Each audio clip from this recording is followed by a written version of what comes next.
My 48,000. Hello? No? Okay. What's that sounds good. fucking scoop? What's the scoozle? You know what? Not much. Fuck it. How are I'm gonna switch to audition. That's what I'm gonna do. It's gonna be this much of a fucking dank What's it beast. not loving? I just wasn't the recording. My voice wasn't coming up at all, like whatsoever. Yeah. I'm hearing problems. I want solutions, James. Come on. Let's go, buddy. Okay, well, I'm in audition, and guess what, motherfuckers? It's picking up my voice. Nice. So, I mean, that's my solve. That's me coming up with things. That's at least 8 to 10% of a podcast is that it picks up your voice. So we're there. Yeah, we're basically that's- there. That's almost half, which is right. basically 100. Yeah. We're Functionally as close as it needs to be to 100%. Yeah, no scotch today, just one beer and one truly hard seltzer. good. Truly hard. Yeah. What does that mean? Oh, it's just some brand that listening to podcasts and the ads on those podcasts like brainwashed me into buying. Nice. Yeah. What is it? It's just like a White Claw, like a different brand. Right. There's so many brands of hard seltzer right now. It's mind-boggling. Yeah. Yeah. It's the most popular drink easily in the past decade. Which is fucked up because it shouldn't be. I personally think that the nude sodas kick the shit out of a hard seltzer any day of the week. Yeah. But I agree. Yeah, man. But I don't know. Mango, for example, the mango truly hard seltzer tastes like settling, like complacence. Like you're just like, I accept that this is a beverage I'm drinking. It sounds like it tastes like middle age. Christ, I hope not. Anyways, Mango flavored middle age, get ready for it. oh fuck yes. Mowing lawns and turning the music down and the TV up and making some new notches on the old belt.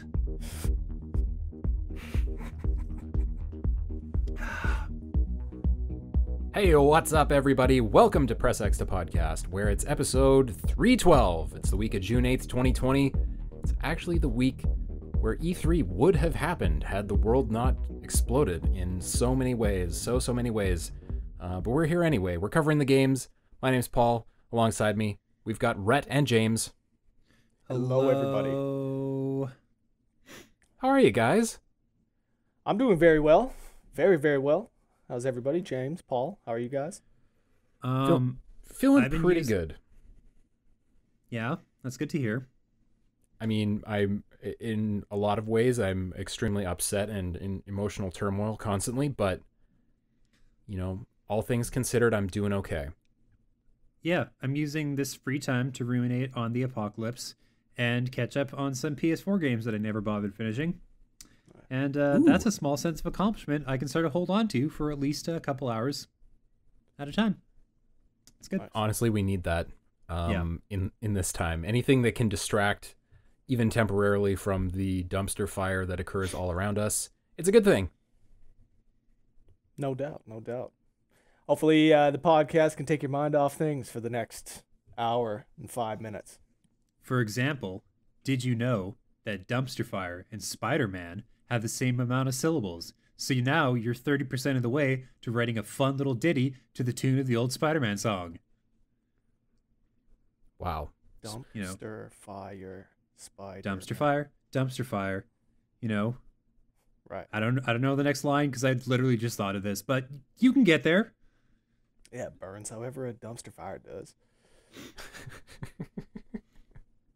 Stanky. That's how a dumpster fire burns. Yes. Pungent. Pungent and powerful. Yeah.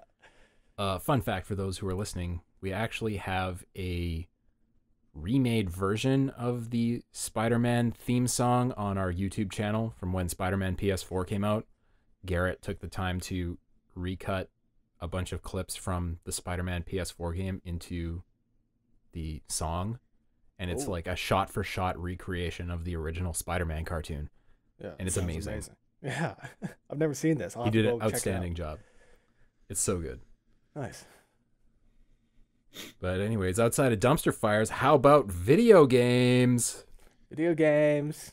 Video games. Yeah. Yeah. I mean, I can't really say too much about what I've been playing because I've been playing The Last of Us Part 2, and I can't talk about it until Friday. So tune back in on Friday when I can say more. But depending on how long this podcast is, I might just cut in the thing that we did as a preview of The Last of Us Part 2 right here. I'm definitely feeling. And we're back. And that we're was back. Great. I love how everyone responded to that section of the podcast. James, let's move on to you. What have you been playing? You been playing anything? I have one thing which I sure can't talk about yet, and and catching up on some things in my spare time, and as we'll talk about later in the news, I've been demoing and trying out 5 or 6 or 7 or 8 new games every couple hours. I'll just like sit down, do a little short burst, try out a whole bunch of crazy new nonsense. Like Sis Crusher, I think it was called, where it's like you fighting robots in a first-person shooter type game with like old school sound effects and lasers, and it's difficult but approachable, and a lot of like top-down like shoot 'em ups, like Raiden or 1942 style. Wow, that is like the newest example of those games I can think of. That's not great. But yeah, just a lot of like bullet hell games where you're like dodging projectiles and collecting power-ups and blowing shit up. A lot of those games. A lot of visual novels in that collection. A lot of weird experimental art pieces that you can play through in 45 minutes that teach you a little something about the world and yourself. Maybe about love if there's time, or they coded it in. Yeah, that sounds interesting. Yeah.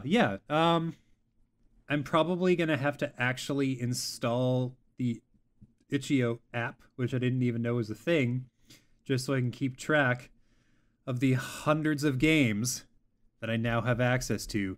And asset packs. That's another thing.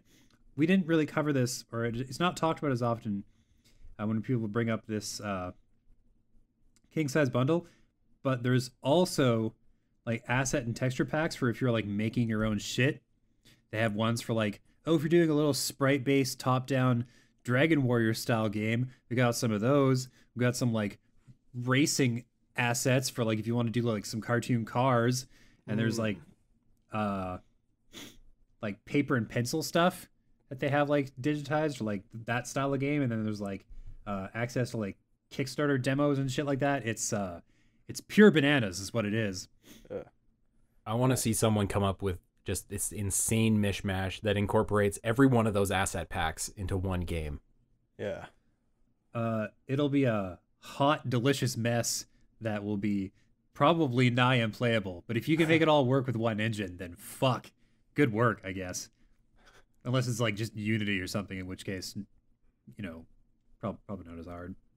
And there are some like higher profile games in this pack, aren't there? Yes, there's Night in the Woods, Oxenfree. Great game. Also a very good game. Mortician's Tale is one that caught some buzz when it came out. Super Hexagon. Yeah.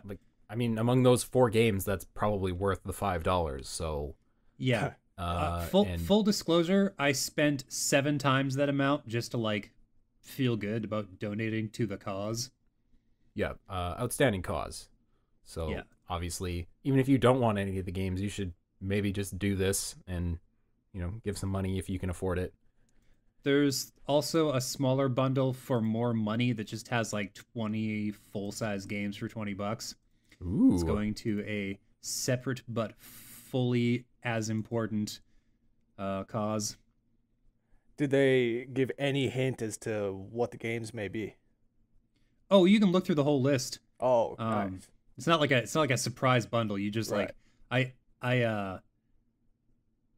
Art School. They have Art School in this one as well, which is like a fun 3D vaporwave looking fucking thing that I can't wait to chew up and get right into. Yeah. and Minute. Oh, that's a really cool game. Yeah, it is really cool. Oh, Cat Lateral Damage. Huh. First-person game where you knock shit off of shelves. Yes. Yeah, so many like visual novels and so many like weird projects. Super Win the Game, which is like a crazy hard platformer that I played the old version of back in the day. Social Interaction Trainer, Signs of the Sojourner. Ooh. Bleed and Bleed 2. Dang, this is a decent list. Yeah. Quadrilateral Cowboy. Oh shit, Quadrilateral Cowboy. I didn't even know about that until I looked at the list right now. Oh man, it's another one from Blendo. It's hot to death. What the fuck is Quadrilateral Cowboy?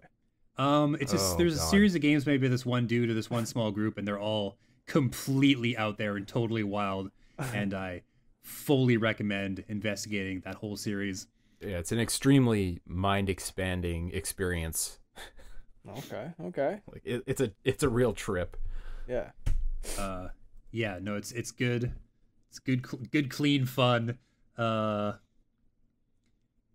There's weird ones I've never heard of. There's like something called Hyperspace Dogfights. The Rains Down Players. Splinter Zone. I don't know what that's all about when I check that shit out. Something called Fossil Hunters. Hair Dash. So if you spent 5 minutes on each one of these games, you'd be there for a long time, right? You'd be there for like 60, really long 70 time, hours. Yes. It's yeah, no, I'm gonna this is gonna be my like bored during lunch, let's download another game thing for like the next couple of months. Good news, we're into the D's. Yeah. Yeah, right. I think it's gonna last you 10 years. C was a great letter, let me tell you. I don't know if D can top it. Yeah. Something called Semblance, which I feel like I've heard of, but like can't remember. It's like a weird, gooey looking platformer with like a crazy soundtrack. Man, some of the things people make, like where, for one, did you come up with this idea? And two, where did you come up with this idea? Okay, here's one I want to bring up just in case anybody's listening who's ever heard of this fucking thing. It's called Kaiju Big Battle Phyto Fantasy, and it's an officially licensed game based on the live-action monster wrestling group Kaiju Big Battel, who've been doing Godzilla meets WWE in the real world for over 20 years.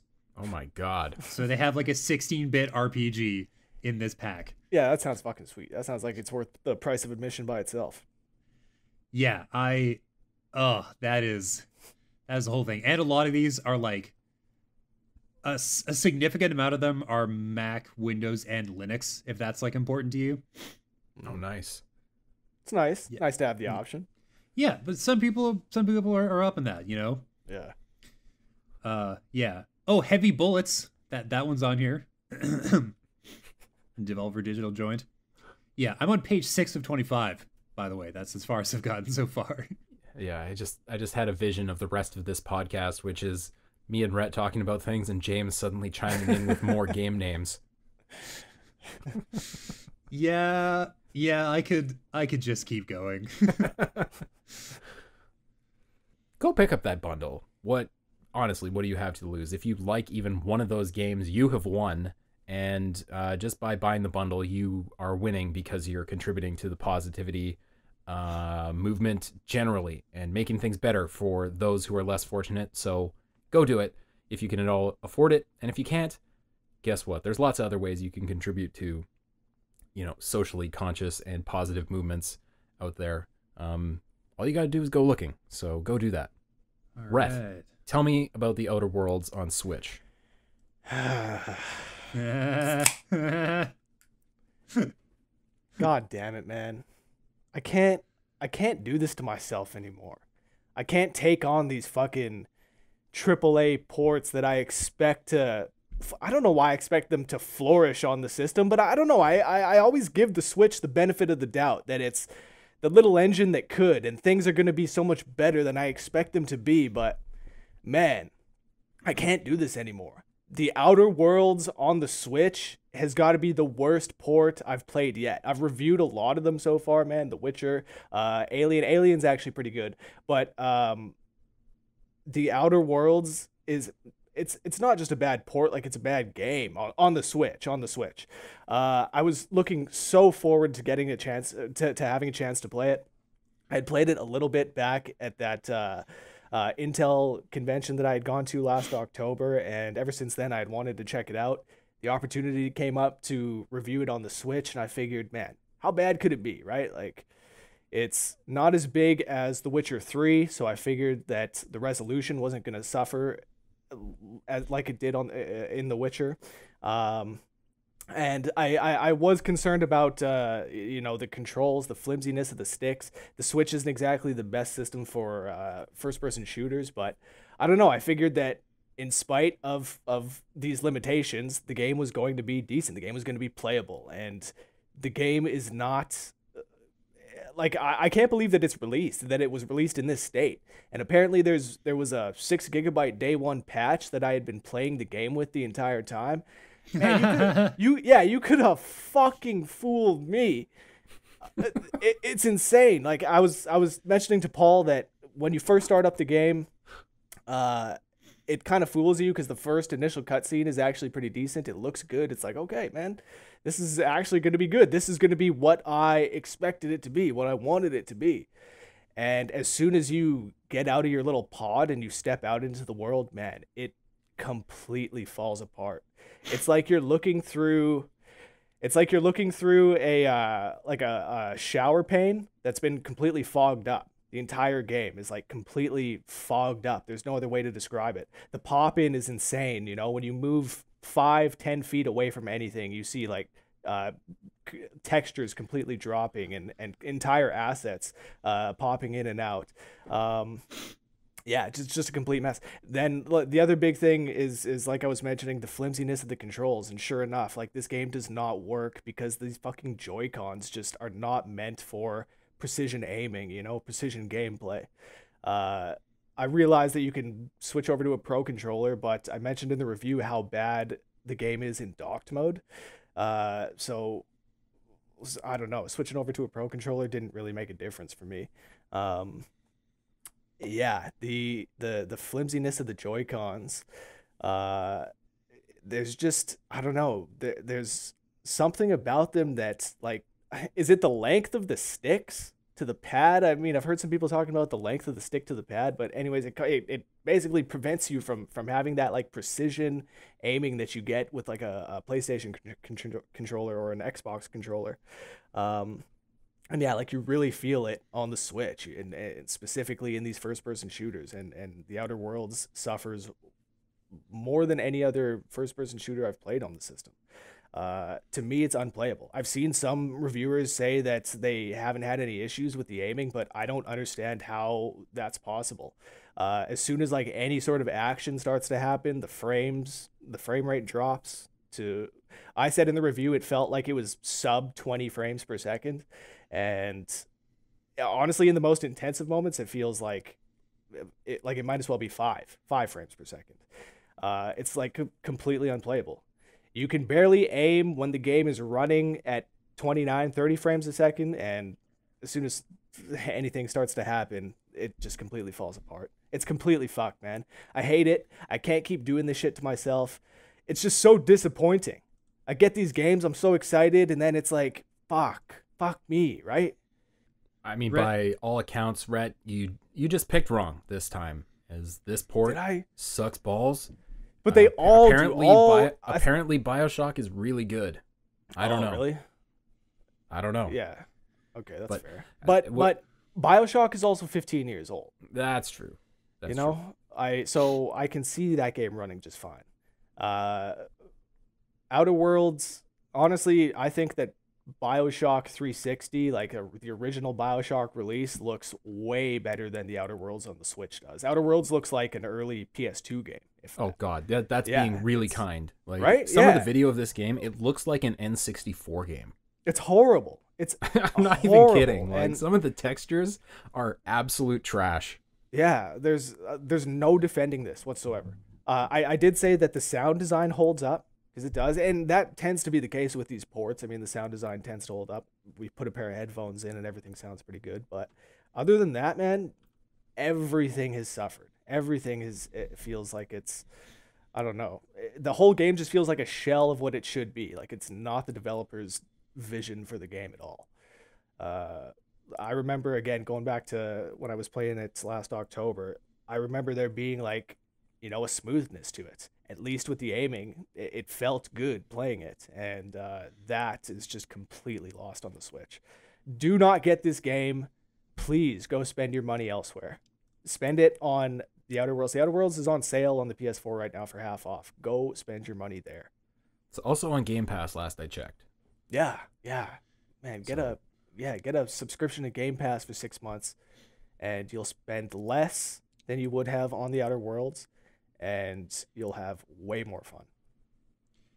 Yeah, Rhett, I seem to recall back when the Outer Worlds was first released for like the other systems, somebody like asked one of the dev team, was like, "Hey, so when's this coming on the Switch?" And he just kind of made this noise like, I don't know, man, like never.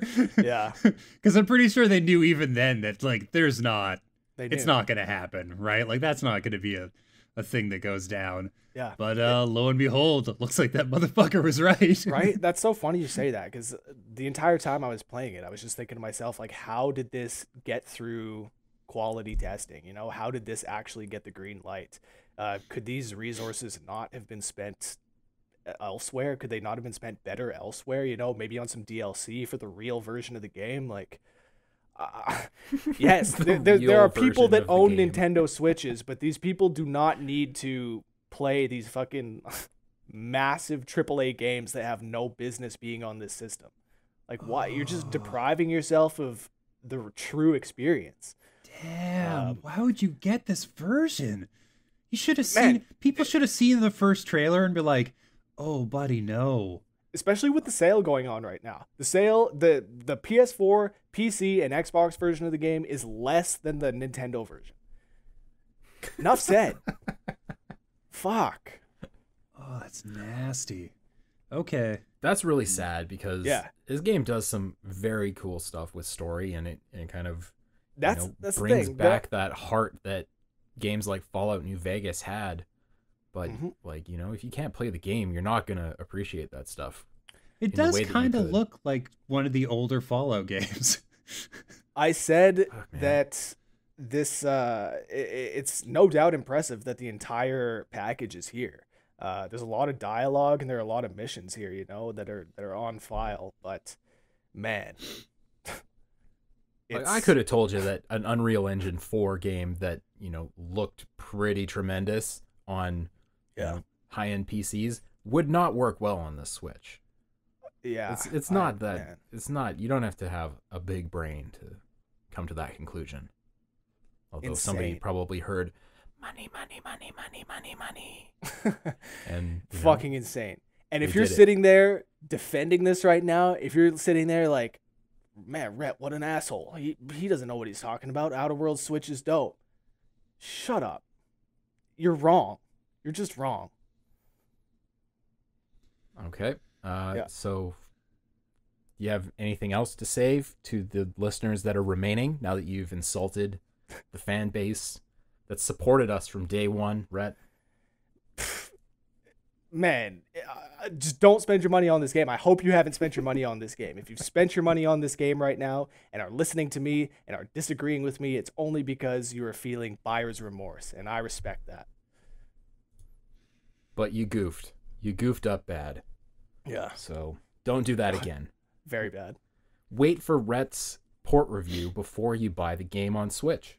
I can't do it anymore. I can't take any more of these. I'm out.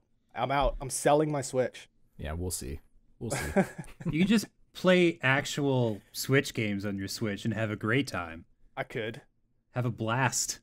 Lots of good ones. Could I play Last of Us on Switch? Could I claim that right now? Absolutely not. No. I'm going with a nope. It's not going to work. Okay. You sound like a fucking addict in recovery. It's like, I'm never doing this again. Yeah. How about The Last of Us? Yeah. I've been watching a lot of BoJack Horseman lately, so it's got me feeling extra shitty. So would playing a game that size on the Switch, that would get you feeling extra shitty. Tell you what, right now. Yeah. That's really interesting, though, that the aiming and control is so bad in that game, because somehow Nintendo seems to be able to do it. If you think back to how you aimed a bow in Breath of the Wild, it worked perfectly fine. Mm-hmm. So what is it that other devs can't seem to grasp about this system? And like Splatoon 2, one of the most popular games on the system. I know it's not a first-person shooter, but it's like fast-paced to aiming, and that works very well. Works very, very well. So I don't know what is being lost in translation. I think it's a combination of the frame dips and the flimsiness of the sticks. It's the perfect shit sandwich coming together. If your stick's flimsy, you're going to have a tough time. Yeah. Bud, it's just the way it's going to be. I did actually play some other stuff that's not The Last of Us this week.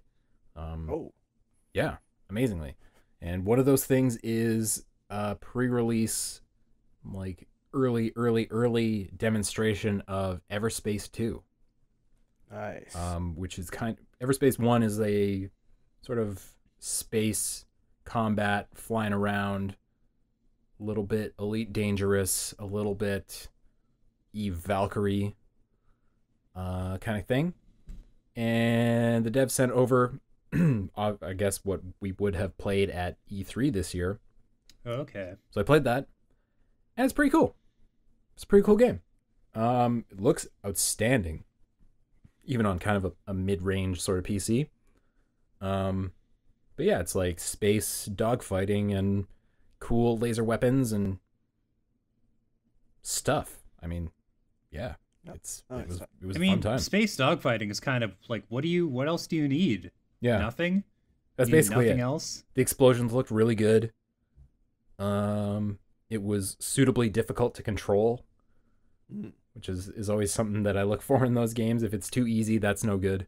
But I was like all over the place, smashing into asteroids and stuff right off the top. So, I feel like a bit of a challenge. Feel?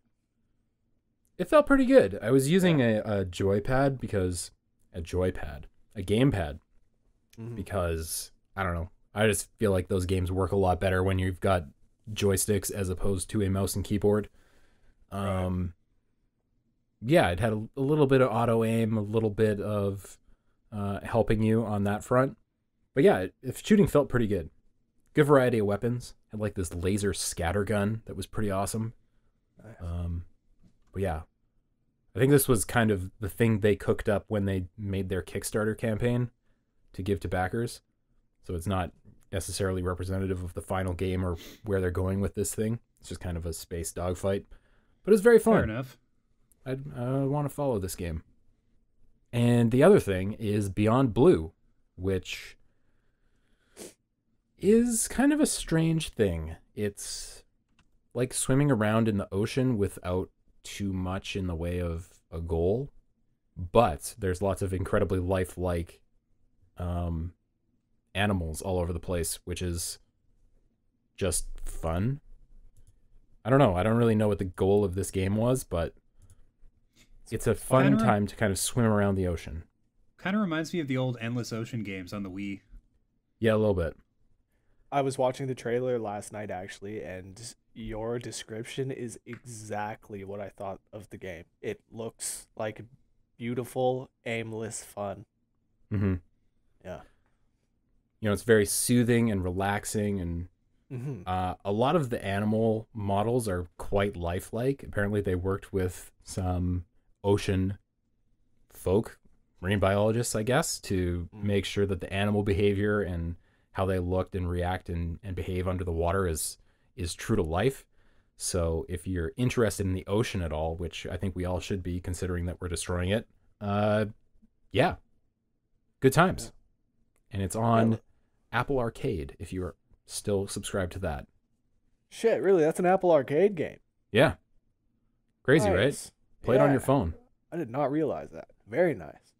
Yeah, and if you're not on Apple Arcade, it will eventually be on real consoles in like a few days. Yeah. Yes. It will.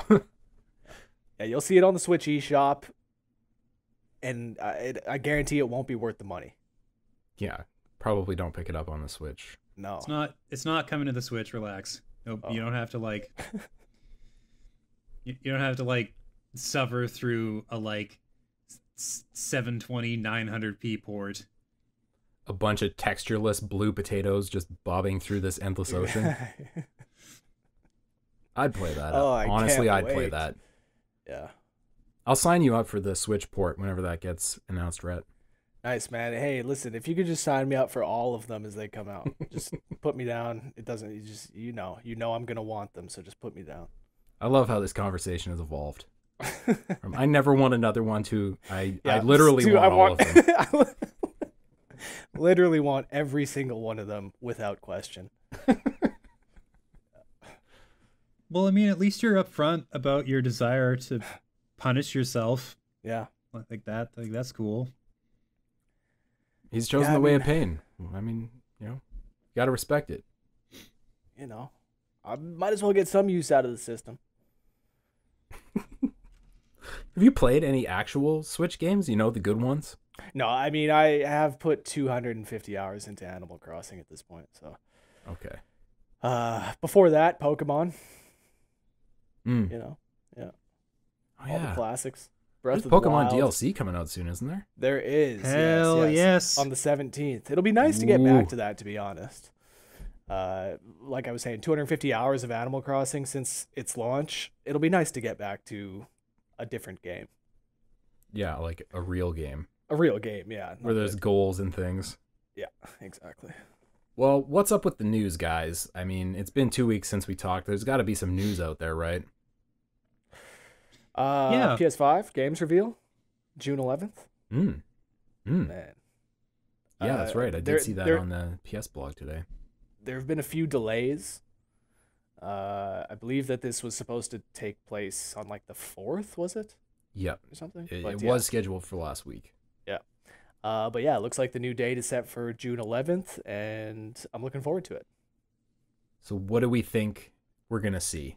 What are they going to reveal? If it's focused on games, it sounds like it is. What are they going to show us? What's coming at launch? Man, tough to say. Well, I mean, obviously, like Godfall, you expect to see. Mm-hmm. Yeah, Godfall, Outriders. What else is even scheduled for PS5? Well, so I guess that's what's That's the secret, be revealed, right? That's the secret. So Gran Turismo 7 comes to mind. I gotta believe that leak. There's some like racing wheel or something that posted a GT7 logo on their Instagram page, and they were like, "No, that was just a placeholder. We found that online. Yeah. That's not real." I gotta assume that's real. Absolutely, I totally agree. I would imagine that Assassin's Creed Valhalla would be shown off. Will we get gameplay or quote unquote gameplay? Quote unquote. You think so? I think after the like social media blowback they got from the previous reveal, they're probably gonna show gameplay. Man, I want to believe you, and I'll believe it when I see it. Ubisoft, prove me wrong. I would love for Ubisoft to prove me wrong. What about Dreams as well? Oh, a PS5 version? PS5 version of Dreams. Like, are we going to be seeing these remakes? Like, are we going to maybe see a Last of Us 2 PS5 version? I'm going to go on a limb and say no. No? No. It's any of the like end of life PS4 stuff we're probably not going to see on PS5 because they're trying to like keep the focus on their swan songs and like make sure that anything that comes out for the system, especially for a launch, you want it to be like new shit. Right. What about Death Stranding? Is that too far towards the end here? They did do the PC version. I don't think so, personally. Knack I'd be 3. surprised. That's my prediction. Here to here. Knack 3. Knack the third. Oh, Knack, Mark that's Cerny's a good baby. Yeah, that's a good call. It's a tech demo for every generation, right? So like that means that the PS5 has to have another Knack, and it'll look amazing and be really goddamn boring. You know what? Knack 2 was not a bad game. It was pretty competent. It was way better than Knack 1. Yeah. So you're saying that Knack 3 is going to be even better than Knack 2? I have to assume. Okay. So a Knack attack, that's fair. I personally think we're going to see whatever Guerrilla Games is working on. They've been pretty quiet since Horizon Zero Dawn. And, right. You know, whether that's Horizon Zero Dawn 2 or a side team working on a new Killzone game, I could see one of those popping up for launch. Love me a good Killzone game. Absolutely. It's been a while, too. You know, I recently saw some video from that one that came out at the PS4 launch, Shadowfall, and it still looks impressive. Like, they did a hell of a job with launch console specs to get that done. Right. What about... I kind of hope... Sorry, go ahead. I was just going to say, I kind of hope that there's, like, some shit that, like, nobody sees coming, that I want to see some new shit. Just one thing that makes half the audience go like, huh? Mm-hmm. You know? And then like the first trailer, they're like, we promise it's going to be amazing. And then you're like kind of interested, but then you see more. And as it gets closer to release, you're like salivating, sort of like how it was with Ghost of Tsushima for me, where like when I first saw it, I was like, I see some promise. And then some people couldn't give a fuck. And now it looks like hot to death. And I'm like counting down the days until it comes out. Mm-hmm. Mm-hmm. What about the next Spider-Man? That's a strong possibility. Yep. Not like releasing for launch, but I could see him showing it. No, them showing it for sure, yeah. What about Dying Light 2 as well? That's another one that maybe I'm more hoping for that one, but I would love to see some Dying Light 2 shown off. Yeah. I mean, it sounds like development has gotten back on track for that game, at least. Right. When it was completely off the rails. But is this going to be more focused on exclusives, or will we see, the Assassin's Creeds?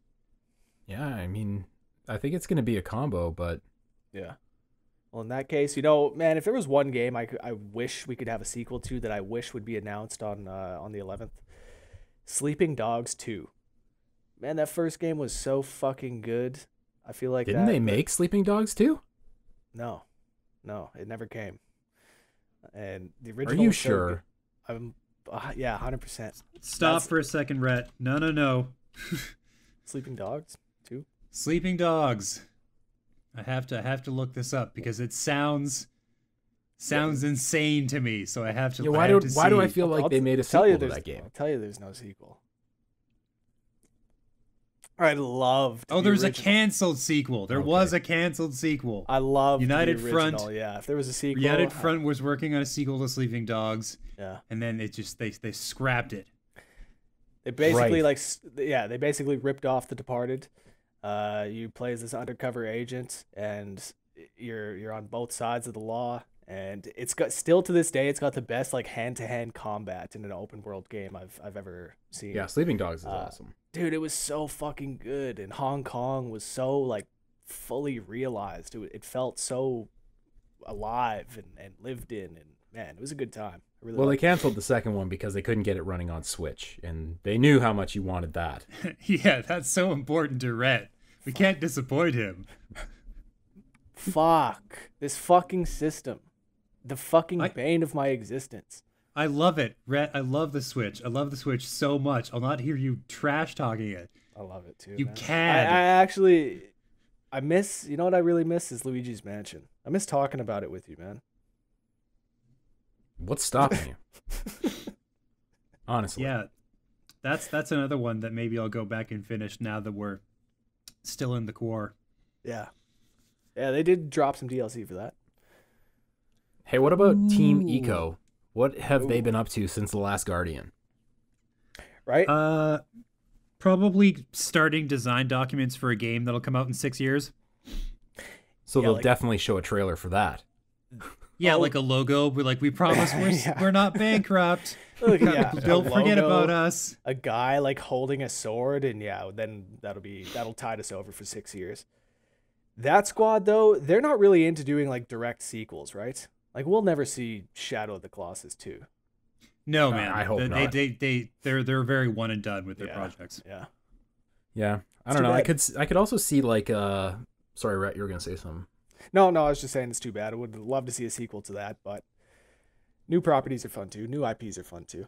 Yeah, I could see a big like remaster project from Blue Point, whatever they're working on, like I don't know, Jack trilogy, or something like that as a launch thing. What else is in the PlayStation back catalog they haven't remade yet? That's a cool prediction. You know, something maybe like a Sly Cooper. You know, something like classic franchise that they're bringing back. Yeah, man. Sly Yeah, I Cooper like that. was always under the radar, but was arguably the best of the trilogy between Jack, Sly, and Ratchet. Right. Yeah. Is that it? Is that all the things we can think of? Yeah, probably. You know, I'm sure that we'll see some sports games. EA's probably gearing up. There's been some interesting developments with the licensing with the EA and the NFL. So I don't know. Maybe we'll see a new football game or something like that. But yeah, remains to be seen. Yeah. I could see a big third-party publisher coming out of the woodwork with something that we're not expecting. Like, Ubisoft with Prince of Persia or, something like that. Something out of the left field. A new Parappa the Rapper. Oh, man. I've never heard of a series less suitable to the like specific power of the PS5. Like all the things that system is really good at, like Parappa the Rapper, would be like, fully wasted on. Hey, man, you don't know that. No, but 3D no, audio in yeah. Parappa the Rapper? But no, it's like gorgeous photorealistic visuals now. Like you've never seen anything like it. So you're just like living out the dreams of like some actual like perfect model of some guy from Atlanta just like trying to launch a fucking That's right. launch a rap career. Yeah. That okay, sure. I Sure. never have wanted to see something less than photorealistic Parappa. Honestly. I don't know, man. You say that now, but just wait until they announce it and show off some screens. I think you'll change your tune. It'd be the first draft of the Sonic movie all over again. People Yeah. would not be able to sleep.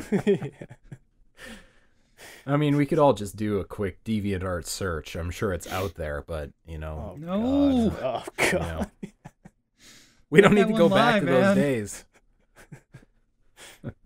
You know what I'm talking about. Unfortunate. Okay, what else is in the news? I picked up one little piece, which is this game called Skeletak. Yeah, apparently this is catching some traction. People are getting pretty excited about it. Yeah, it's Yeah. Metroid, but it's made by Konami? Yeah. Yeah. What the sure. fuck? I'm gunning for the code right now. It looks so good. Yeah, cool cartoony graphics, looks very like well animated. Like interesting combat and cool exploration. Hopefully the writing's good. It seems like the kind of game where fun writing could really shine, you know what I mean? Yeah. So yeah, I'm like pretty up for that. It looks like it'll be funny. Yeah, I saw the character and I was immediately reminded of that skeleton character from Undertale, Fuck yeah. Sans. Yeah, Is that right? Sans. Yeah, man. That was a good game, Undertale. Dude, yeah, I killed that Sans. He's the first one that you like can choose to kill or not, right? Nope. Oh, okay. No, no. I mean, you choose to kill all of them if you're really Who am I dark. thinking of, man? If you're really dark. Well, I didn't say I chose to kill all of them. Just the first guy. What the fuck was his name? I don't fucking know. Well, why haven't we heard perhaps anything we'll about never know. Deltarune in a long time? There's got to be more episodes coming, right? Maybe, probably. Depends on how fast Toby Fox likes to work. He's Let's go, Toby. Come on, boy. kind of a guy that takes his time, you know. Gets to it when he gets to it. Yeah. I mean, I hope so. Okay, so what else? Okay, so we did talk already a little bit about that like massive games bundle. Mm-hmm. So essentially, that's just like Itch.io working with a couple of different charities to put up like 740 games, with all the proceeds going to a couple of benefits for like racial justice and equality. I don't know how the bundle's doing right now. I checked this afternoon. It's like $2.5 million. $2.689 million donated to this charity. That's incredible. It's two charities actually. It's the NAACP Legal Defense and Education Fund and the Community Bail Fund, and everybody's donations are split 50-50. That's amazing. Yeah. It's pretty cool. And outstanding charities. I'm glad they picked those two because they actually affect people's lives like day to day. Yeah, there is a lot of there's a lot of noise in the news and a lot of like people making donations to the bail funds, which is like really important for anybody who's like caught up in the protests or like anything like that, or like people who just can't afford bail because it's a lot of money and you were just out there exercising your rights, yo. And yeah, so there's been a lot of money put towards those projects, and It looks like a lot more is going to come from this. Yeah, I think the original goal was like not a whole lot of money, and they just kept like raising the like goalposts. Now it's like, let's see if we could do $5 million in the next 7 days. And I think obviously they're going to get there. The average contribution is like $11. Yeah, that's how much people are putting in. That's sweet. I'm glad such platforms exist that this is possible. To contribute to something that's actually meaningful while doing the thing that is your hobby and helps you escape from the noise that's constant. And there is a lot of noise. Yeah, man. Mm-hmm. Speaking of which, in the wake of these crazy dumpster fire times, when the protests, which have been persisting, by the way, you can see shots of like crazy huge crowds of like 10, 15,000 people in the streets in all these different cities. Mm-hmm. Like the mainstream media isn't covering it as much because they have a very short attention span. But they're still out there. People are still out marching, trying to make a difference, trying to make a change. And in the first few days or the first week, everybody kind of looked to see like who would speak up and who would like speak in support of this and like who wouldn't. And I thought it was really interesting which game companies specifically decided that they were going to like make positive contributions to this. Pokemon, for example, donated a total of $200,000 to 2 different charities. And then I think Square Enix moved a bunch of money, and like there's a few different companies who decided, we're going to put our money where our mouths are. It's bananas. That's a really interesting like social experiment, because if you're actually the kind of company that is good-natured and is going to do the right thing, are you posting about it on social media? Because by posting on social media, yes, you inform people that you're doing the right thing, but also you subject yourself potentially to the view that you're doing it for the likes, you're doing it for the clout on the internet. So I'm curious how many companies that have said, yes, we support this cause publicly are also doing some stuff behind the scenes. I'd be curious to see what that split is like. Apparently Nintendo has a long-standing policy of not being public with their donations, but word on the wire is that anything that the employees make, the company will match. So like they don't talk about it, but they have presumably contributed a certain amount of money to like various causes. It's just not showing up on social media. And people who try to post about it, it just ends up getting deleted because they are very serious about this rule. Yeah. But the Switzerland approach. yeah. But EA donated $1 million to Black Lives Matter. damn. Yes. Ubisoft donated $100,000 to the NAACP and the Black Lives Matter movement. Riot Games will match up to $1,000 in donations from their employees. So we don't know the total there, but presumably it's an amount. And then other people are just like, Lego donated $4 million to organizations dedicated to supporting Black children and educating all children about racial equality. Ooh, that's actually a really good approach to take. Like, have you guys noticed that a lot of the response to the current problems that society faces are super focused on solving the end result? Like, that's why police budgets are so out of hand. It's like, hey, we're trying to solve this problem that we see in society, instead of, maybe taking a step back and looking at why things are the way they are and maybe trying to solve those things. Yeah, that seems to have been the focus up to this point. I think going forward, people are looking to like education and like public and community safety programs and like trying to nip it in the bud from like the ground up, which is awesome to see. Yeah, I love that shift. Yeah, I'm just looking through an article on Games Radar, and a lot of game companies have put their money where their mouth is, including RuneScape, who donated £60,000 to a charitable trust. Sweet. And even like little companies are like, we'll match $100 per employee. Nice. It's not about how much you're putting forward, right? It's that you are doing something of meaning with the resources you have available. So if you're somebody who can't afford to donate money, there are still things you can do. But yes, it's nice to see those companies that have big budgets donate some of those budgets to something that is truly important. Yeah, even if you're totally broke, there's like a whole bunch of pretty important petitions circling around that always need signatures. Yes. And that is a great way of like helping the cause and, the amplification and the signal boosting of like Black voices and Black creators and stuff like that.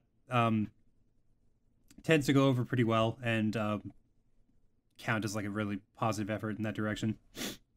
Yeah, for sure. Thanks for highlighting that, James. That's it's good stuff to know. Good stuff for the audience to know. Yeah, well, as somebody who was up until very recently pretty poor all the time, I need to know these things. All right. Any other news? Anything else you guys want to bring to the forefront? Anything we want to tell our fine listeners and viewers?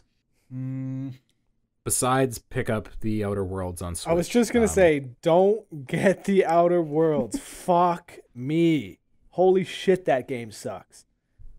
You were pretty kind with the score, like considering how much you hate this thing. I was? Yeah, what did you give it, Rhett? What was your final 52. Verdict? Okay, fair. It's pretty bad. Seems like about what it earned. Listen, I poured over the manifesto. I spent so much time looking over things, trying to figure out where this game sat, and I felt like a 5.2, a 52 suited this game perfectly. It's like I said, the package, a lot of missions, a lot of audio on file, that's all good and stuff, but the rest of the game is fucked. And if you spend money on this, don't. Well, yeah. just don't. Just don't. Good to know. Just don't. Yeah, just don't. Just don't. Okay. Yeah. Well, also on the just don't front, just don't forget to send in an email to Press S. Jesus Christ. Again. Party foul. Woo! Yeah. PressXpodcast@gmail.com. That's where you can get us. It's on, the Gmails, on the emails. Send us an email. We'll listen to it. Maybe we'll answer it. We'll think about it. And otherwise, hope you're all doing all right out there. Hope you're keeping yourselves safe while also pushing forward any social movements that you happen to be supporting or in favor of. And make sure you stick in some time there to play some games for yourself. You got to keep yourself ready to rumble at any moment. And is that a David Arquette reference? I mean, maybe. Oh, okay. Yeah. If you want to take it that way, I'm good with it. You ever see Ready to Rumble? Yes, long ago. Nice. Okay. David Arquette, not a name that you hear like ever. Really? I thought he was still very popular. Yeah, he's probably in the top 10 for clout. Is clout still a number that we use? Yeah, the clout number, the clout index. If it is, he's in the top 10, 100%. In the billions of clouts. Yeah. Anyways, increase your clout by listening to this podcast every couple of weeks, and also to subscribe to Everything COG Connected. That's the YouTube, that's the Instagram, that's the Twitter, that's the Facebook, that's the site itself. Get in there. All right, everybody. Thanks so much for listening. We will talk to you again very, very soon. Until next time, take care of yourselves, take care of each other. We'll see you later. Peace out. Bye-bye.